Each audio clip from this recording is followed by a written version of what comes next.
Today, I am announcing that I am officially coming out with my shoe. ESPN just revealed a shocking update about Angel Reese's new Reebok deal, and the internet is buzzing with confusion.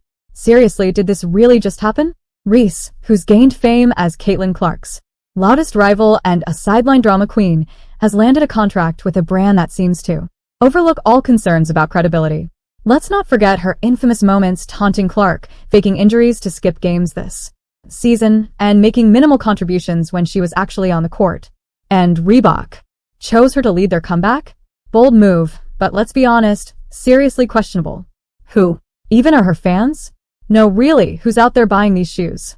Reebok might as well have teamed up with some random TikTok influencer for the same level of impact. This deal reeks of desperation, and the real head-scratcher is how Reebok managed to miss the glaring red flags Reese has been waving throughout her entire career. Angel Reese signing with Reebok feels like a spectacle, but not in a good way. Let's not kid ourselves, this isn't some Cinderella story. It's more like watching a brand swipe right on someone clinging to relevancy. Reebok, once a powerhouse now overshadowed by Nike and Adidas, has decided to bet on Reese, a player whose buzz far outweighs her performance on the court. Bold move? Maybe. Smart move? Definitely not. Introducing a shoe with performance and expression. Y'all know, I'm unapologetic. That's how Angel Reese hyped her new Reebok deal. But let's be real, this isn't about performance. It's about marketing spin. Reebok even brought out legends like Shaquille O'Neal and Allen Iverson in October 2023 to revive their basketball strategy, only to make their first big move slapping Reese's face on a campaign. Strategy? More like a desperate attempt to stay relevant. Sure, Reese's social media presence might work where filters and catchy captions dominate, but basketball isn't. Instagram. It's about skill, consistency, and leadership, qualities Caitlin Clark exemplifies game after game. Clark is signing deals with Nike and Adidas, brands associated with elite athletes. Meanwhile, Reebok, barely clinging to relevance, is betting on Reese, who's more known for her Bayou Barbie persona than her court performance. Let's talk stats. Clark delivers jaw-dropping games, redefining dominance. Reese? She logged .13 points in 19 minutes, hardly the numbers to anchor a major shoe campaign. If nothing else, Reebok's move is bold, but bold doesn't always mean smart. Angel by Reebok drops Friday. Reebok by Angel, Angel by Reebok, whatever you want to call it, drops Friday. Speaking of shoes, let's unpack this Reebok-engineered nonsense. A shoe with a flashy name. And a backstory no one asked for, energy return system, nitrogen-infused foam. It all sounds impressive in a press release. But convincing anyone this is the next big thing in a market where Nike's tech dominates?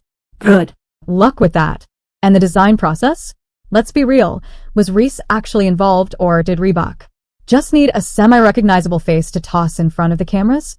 It feels less like innovation and more like a scramble for attention in an industry that's leaving Reebok in the dust. Now, the marketing masterminds at Reebok are betting big on the engine to change the game when it launches in spring 2025. Right, because nothing screams elite athlete like someone whose court performances are as unpredictable as a vending machine eating your dollar. Angel Reese is supposed to sell this shoe. To who exactly? The few fans who care more about her TikTok dances than her shooting percentage? Good luck with that. And don't even try to spin Reese's off-court ventures as proof of her success. The Met Gala. Beats by Dre. Good American? Sure. She's cashing checks, but at what cost? Her entire brand feels like a shiny distraction from the fact that she's not delivering on the court. Caitlin Clark doesn't need to walk the red carpet or pose in designer ads to prove her worth. Her gameplay speaks volumes. Reebok's decision to hitch its wagon to Reese is laughable when you look at the bigger picture.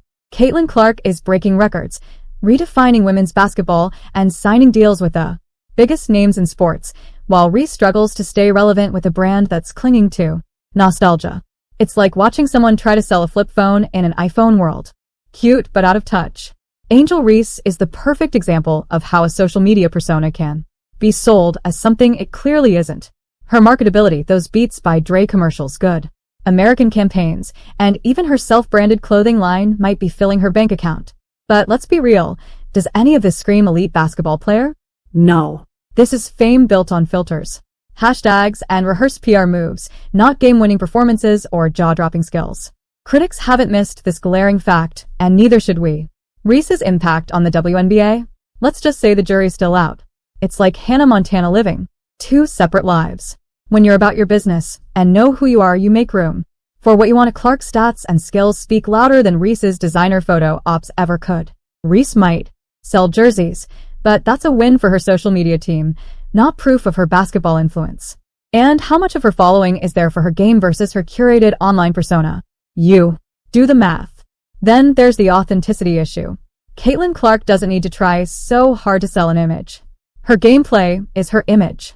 She steps onto the court, performs like a generational talent, and lets her achievements do the talking. Nike and Adidas practically lined up to sign Clark, and why wouldn't they? She elevates everything she touches, from her team to the brand she represents. Reese, on the other hand, feels like a marketing experiment. Throw enough glitter at her name, and maybe people will forget she hasn't proven herself on the hardwood. Let's not forget Shaquille O'Neal's role in Reese's Reebok deal. Shaq clearly sees something in Reese. Or maybe he just sees what Reebok desperately wants to believe she can be. He's talked endlessly about making basketball shoes affordable and accessible, which is admirable. But does Reese really embody this mission?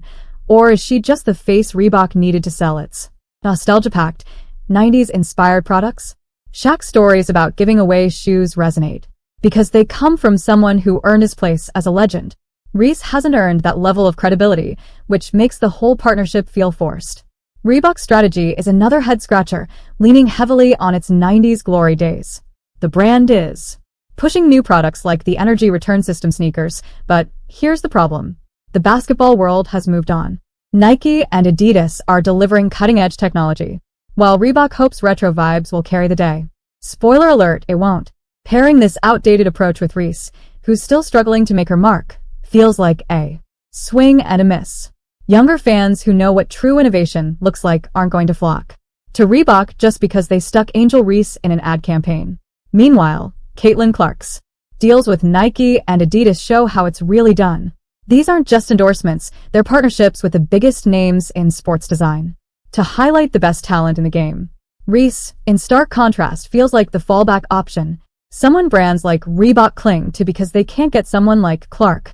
At the core of this is the glaring difference between these two players. Caitlin Clark's influence is undeniable. She's not just a face for the WNBA, she's the standard, setting records, inspiring fans, and proving her worth every time she hits the court. Reese? She's busy playing catch-up, riding the coattails of her online fame and flashy sponsorships that feel more like distractions than accolades. For all the hype around Reese's social media following and endorsements, her Reebok deal screams second tier. It's hard to take seriously when it feels like a move born out of Reebok's desperation to stay in the game rather than Reese's actual talent. Thanks for watching, and subscribe my channel.